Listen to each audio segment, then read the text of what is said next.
بلکہ خدا سے پیار کرتے ہی دیکھا ہے. اور ان کی ایک بات جس پہ بہت زور تھا وہ یہ تھا کہ آپ کی عبادات اتنی چھپی ہوئی ہونی چاہیے کہ کسی کو یہ شبہ بھی نہ ہو کہ آپ کوئی نیک آدمی ہیں. اور دوسرا ان کا یہ تھا کہ علم حاصل کیا جائے اور اس کی بڑی ویلیو ہے.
ان حضرات کی خدمت میں جب انسان بیٹھتا ہے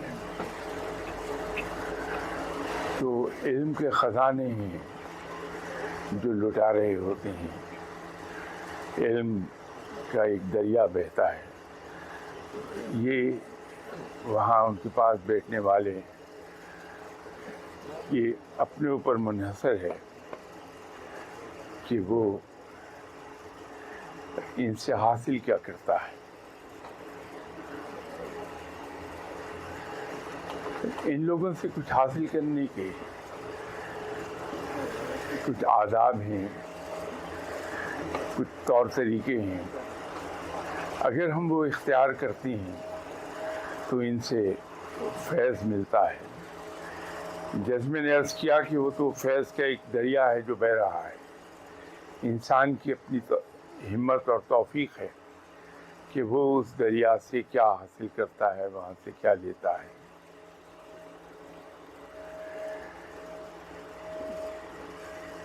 بڑے شاہ صاحب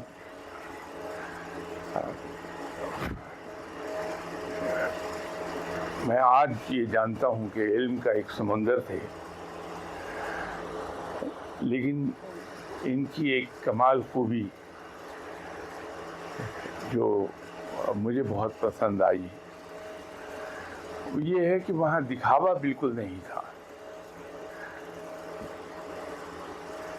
میں کافی وقت گزارتا رہا ہوں بڑے شاہ صاحب کے ساتھ، سفر میں بہت رہے میرے ساتھ کہ بڑے شاہ صاحب کمال مہربانی یہ فرماتے تھے کہ جہاں کہیں میں آفس کے سلسلے میں کام سے جا رہا ہوں تو ساتھ تشریف رکھتے تھے گاڑی میں. سفر کے دوران جو وقت ہوتا ہے اس میں جتنا کچھ مل جاتا ہے وہ شاید سالہ سال پاس بیٹھ کے بھی نہیں ملتا. لیکن اتنی دیر صحبت رہنے کے باوجود اور سفر میں حضرت میں ساتھ رہنے کے باوجود میں نے نہیں دیکھا کہ کہیں شاہ صاحب نے اپنے علم کے بارے میں کوئی ذکر کیا ہو، اپنی کرامت کے بارے میں کوئی ذکر کیا ہو، یا اپنی عبادات کا کہیں ذکر کیا ہو، بلکہ الٹا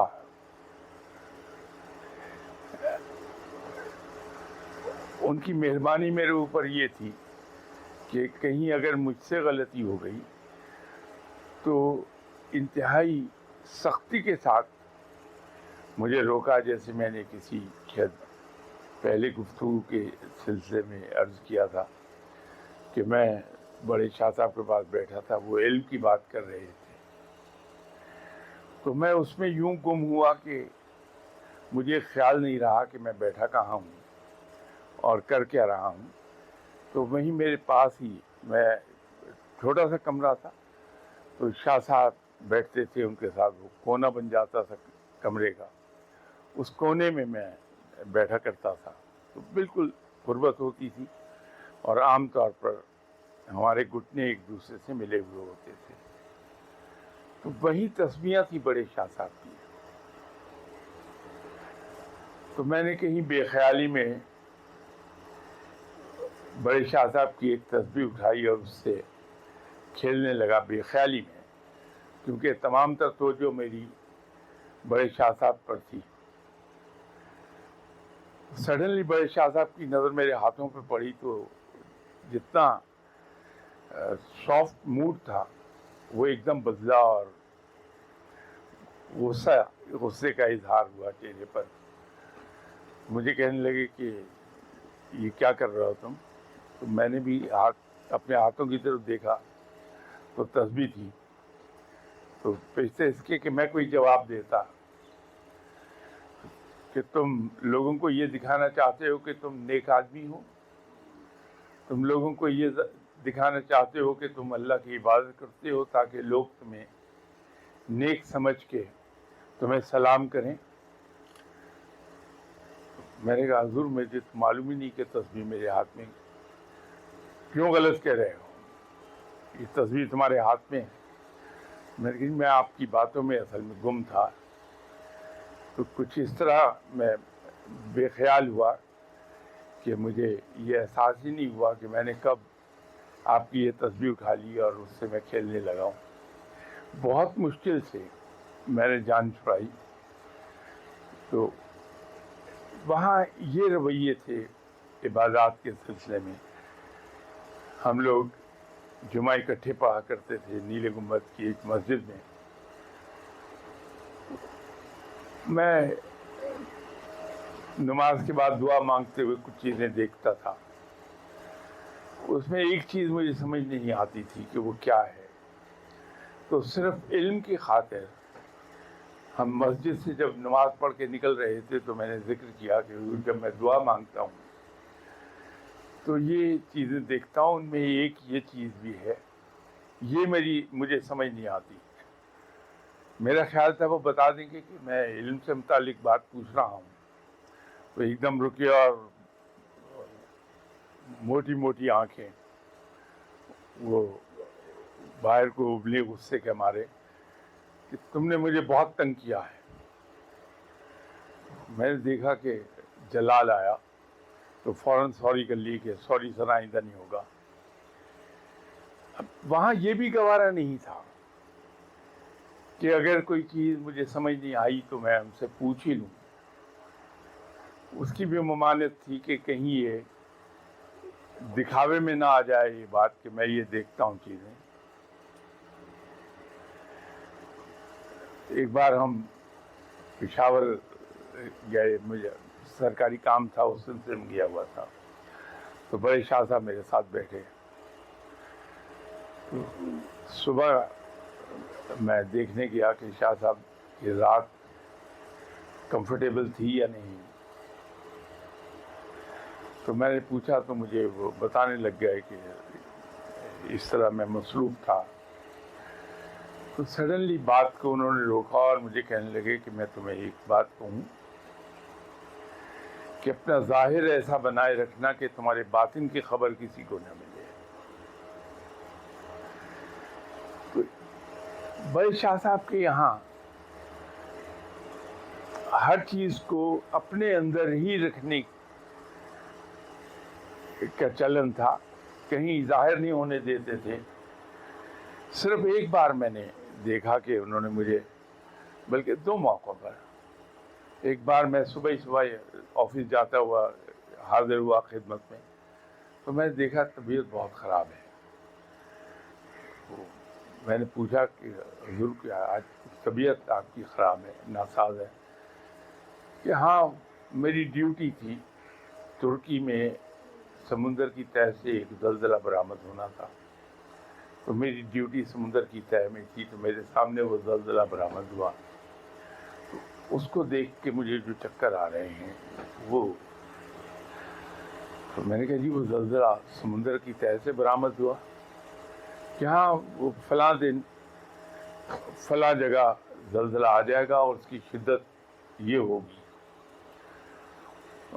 میں انگریزی تعلیم کا مارا ہوا، اب مجھے انتظار ہوا اس دن کا جو شاہ صاحب نے فرمایا تھا کہ فلاں دن فلاں جگہ زلزلہ آ جائے گا۔ ایگزیکٹ اسی دن اخبار میں نے پڑھ لیا کہ اس جزیرے پہ زلزلہ آیا اور غرق ہو گیا۔ یہ واحد موقع تھا یا ایک موقع پر انڈائریکٹ اس کا اظہار ہوا کہ میں نے رات کو کچھ دیکھا۔ تو میں نے شاہ صاحب سے عرض کیا کہ صاحب رات جب میں عبادت کر رہا تھا تو میں نے یہ دیکھا، تو ایک دم سے چونک کے مجھے کہتے کہ تم باز نہیں آتے ہو، تم میرا تعاقب کیوں کر رہے تھے، میرے پیچھے کیوں آئے تھے؟ تو میں نے کہا نہیں حضور آپ کو تو میں نے نہیں دیکھا کہ آپ وہاں ہیں۔ کہ نہیں تم میرے پیچھے آئے ہو؟ میں نے کہا حضور میں آپ کو دیکھا ہی نہیں۔ تو جب انہیں اطمینان ہو گیا کہ میں سچ کہہ رہا ہوں، واقعی میں ہے، شاہ صاحب کے پیچھے نہیں گیا تھا بلکہ اپنے طور پر وہاں تھا میں، تو مجھے فرمانے لگے کہ ہاں وہ جو سفید بلڈنگ جس کا تم ذکر کر رہے ہو وہ جاپان کا نیول ہیڈ کوارٹر ہے ایک جزیرے میں، اس جزیرے کا نام بھی بتایا جو میں بھول گیا ہوں۔ وہاں سمندری طوفان آ رہا ہے اور وہ جزیرہ غرق ہو جائے گا بمائے نیول ہیڈ کوارٹر کے، اور وہ واقعی اخبار میں نے پڑھا۔ یہ دو موقع ایسے ہیں جہاں کچھ شاہ صاحب کو میں نے کھول کر بیان کرتے سنا ہے، ورنہ شاہ صاحب کو میں نے چیزیں چھپاتے دیکھا، باوجود اس کے کہ میری قربت بہت تھی، کہ ایک وقت آیا کہ یہ فرمایا کہ میں نے اپنی جیب سرفراز کو دے دی۔ کچھ عرصے کے بعد لوگوں نے اس کو مخاطب کر کے، جو لوگ وہاں بیٹھے تھے، فرمایا کہ یہ سن لو، یہ میرا بیٹا ہے۔ اور پھر ایک بار فرمایا کہ میرے مرشد کے بھی ایک ہی خلیفہ تھے اور میرا بھی ایک ہی خلیفہ ہوگا، اور وہ یہ ہے۔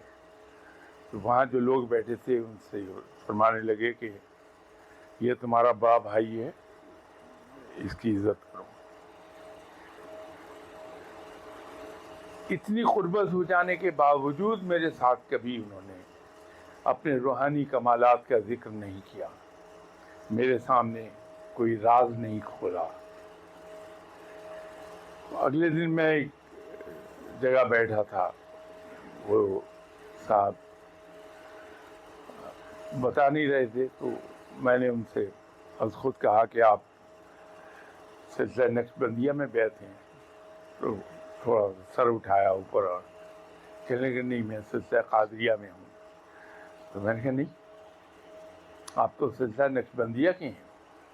کہنے کہ نہیں جی، میں سلسلہ قادریہ میں ہوں، میرے مرشد البتہ قادریہ نقشبندیہ سلسلے کے تھے۔ تو میں نے عرض کی کہ پھر تو میں غلط تو نہیں کہہ رہا، نقشبندیہ کے ہیں آپ؟ تو انہوں نے دیوار پر ایک لفظ لگایا ہوا تھا، وہاں سے بات چھڑی، تو میں انہیں بتا رہا تھا کہ یہ وہ ورد ہے جو جناب حضرت جنید بغدادی رحمۃ اللہ علیہ کرتے تھے، اور اسی لفظ کا ورد جناب داتا گنج بخش رحمۃ اللہ علیہ صاحب فرماتے ہیں۔ سلسلہ جنیدیہ کا یہ ورد ہے، لیکن یہ سلسلہ نقشبندیہ میں چلا گیا، اور سلسلہ نقشبندیہ کے لوگ اب اس کا ورد کرتے ہیں۔ یوں بات ہوئی تو میں ان سے ایک عرض کر رہا تھا کہ صاحب، ذکر آپ تین طریقوں سے کر سکتے ہیں۔ ذکر جہری ہے جو بلند آواز میں کیا جاتا ہے، اتنی آواز میں کہ دوسرے سن لیتے ہیں۔ دوسرا طریقہ ذکر کا سری ہے کہ ہم اس طرح سے پڑھتے ہیں کہ آواز پیدا نہ ہونے پائے۔ اور تیسرا ذکر ہے وقفی، جو ہم دل میں کرتے ہیں۔ تو میں ان کی خدمت میں یہ گزارش پیش کر رہا تھا کہ سب سے زیادہ زود اثر ذکر وہ ہوتا ہے جو ذکر وقفی ہے، اس سے انسان کی ترقی بہت تیز ہوتی ہے۔ اس کا لاجیکل ریزن جو میری سمجھ میں آتا ہے وہ یہ ہے کہ جب ہم ذکر جہری کرتے ہیں تو لوگوں کے علم میں آ جاتا ہے کہ ہم ذکر کر رہے ہیں، ہم لوگ بھلے لوگ ہیں، خوش عقیدہ لوگ ہیں، ہم ایسے آدمی کی عزت بہت کرتے ہیں، سلام کرتے ہیں۔ وہ جو انہیں سلام ہوتا ہے بار بار، وہ ان کے نفس کی پرورش کرنے لگتا ہے، ان کے اندر ایک تکبر، پارسائی کا آنے لگتا ہے، اور یہی انہیں تباہی کی طرف لے جاتا ہے۔ ذکر سری میں بھی انسان کو احساس ہوتا ہے کہ یہ بندہ بیٹھا ہوا ذکر کر رہا ہے، کیونکہ اس کا جسم ہل رہا ہوتا ہے، اس کا منہ ہل رہا ہوتا ہے، گرچہ آواز نہیں ہوتی۔ جو ذکر وقفی ہے وہ کسی کو پتہ نہیں چلتا۔ میں نے شاہ صاحب کو ذکر وقفی کرتے دیکھا ہے کہ نہ ہونٹ ہلتے تھے، نہ جسم کو جنبش ہوتی تھی، لیکن ذکر کر رہے ہوتے تھے۔ ذکر وقفی انسان کو بڑی تیزی سے آگے لے جاتا ہے کہ وہ دنیا کی نظروں سے چھپا رہتا ہے۔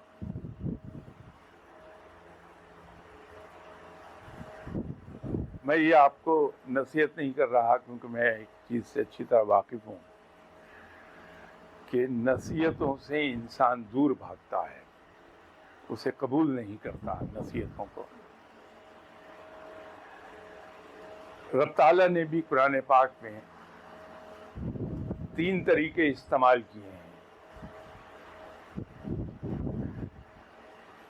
ایک عبرت، کہ ہم سے پہلے گزری ہوئی قوموں پر آنے والا عذاب اور اس عذاب کے آنے کی وجوہات وہ بیان کر کے عبرت دلائی ہے۔ دوسری چیز انعامات کی بات ہے، جو کہیں ڈائریکٹلی ہے، کہیں حکایت کے ذریعے ہے، کہانی کے ذریعے ہے۔ اور تیسری چیز سزا کا خوف دلایا ہے رب نے۔ آپ صلی اللہ علیہ وسلم نے بجائے نصیحتوں سے کام لینے کے، آپ صلی اللہ علیہ وسلم نے اپنی پرسنل ایگزامپل سیٹ کی ہے، لوگوں کے لیے ایک نمونہ بنے ہیں، اور اس کا اثر بہت زیادہ ہے کہ انسان جو دیکھ کر سیکھتا ہے، جو سبق حاصل کرتا ہے دیکھ کے، وہ بہت اسٹرانگ ہوتا ہے۔ اس سنت کو زندہ کیا جناب حضرت مولانا روم نے۔ صورتحال یہ ہے کہ انہوں نے جو علم بانٹا ہے وہ حکایات کے ذریعے بانٹا ہے، چھوٹی چھوٹی کہانیاں ہیں جن کے ذریعے علم بانٹا گیا ہے۔ مولانا روم کے بارے میں ایک چیز دیکھ کے حیرت ہوتی ہے کہ ہمارے یہاں شاید پاکستان میں اور ترکی میں تو وہ اتنے مقبول نہیں ہیں، لیکن مغرب میں لوگ ان پہ ریسرچ کرتے ہیں، نان مسلم ہونے کے باوجود لوگ ان پر مقالے لکھتے ہیں، لوگ ان کی سالگرہ مناتے ہیں وہاں، لیکن وہ مسلمان نہیں ہیں۔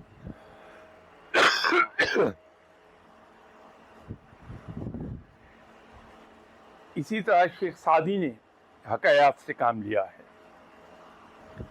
ترکی کا ایک وائز مین گزرا ملا نصر الدین، اس کے یہاں بھی چھوٹی چھوٹی کہانیوں سے عقل کی باتیں اس نے لوگوں تک پہنچائی ہیں، اور بہت ہی اثر رکھتی ہیں۔ ابھی موجودہ دور میں ہمارے یہاں ایک صاحب گزرے ہیں، جناب اشفاق احمد خان صاحب۔ اشفاق احمد خان صاحب نے بھی یہی طریقہ اپنایا کہ جو بات وہ کنوے کرنا چاہتے ہیں دوسروں تک، سننے والوں تک، وہ انہوں نے کہانی کی صورت میں بیان کر دی، اور اس کا لوگوں پہ اثر ہوتا ہے۔ اشفاق احمد صاحب کو لوگ جس طرح یاد کرتے ہیں، وہ میرا خیال ہے فقید المثال بات ہے۔ یہ وہ لوگ ہیں جن سے ہمیں علم مل سکتا ہے، اور یہ لوگ بظاہر تو دنیا سے چلے جاتے ہیں، لیکن ان کا فیض جاری ہوتا ہے۔